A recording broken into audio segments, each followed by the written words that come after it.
ప్రజాకవి వేమన గారి యొక్క పద్యాన్ని విందాం. ఆత్మశుద్ధి లేని ఆచారమది ఏల, బాండశుద్ధి లేని పాకమేల, చిత్తశుద్ధి లేని శివ పూజలేలరా, విశ్వదాభిరామ వినురవేమా.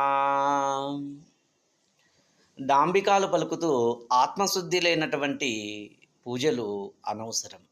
అంతేకాకుండా మరి ఆత్మశుద్ధి లేనటువంటి ఆచారము కూడా అది పనికిరాదు. మరి వంట చేసేటటువంటి సమయంలో భాండశుద్ధి లేనటువంటి వంట నిరుపయోగంగా ఉంటుంది. అలాగే ఆత్మశుద్ధి లేనటువంటి పూజలు ఎన్ని చేసినను కూడా అవి మనం కడగకుండా పాత్రలో వంట చేస్తే ఏ విధంగా నిరుపయోగమో అది కూడా నిరుపయోగమే.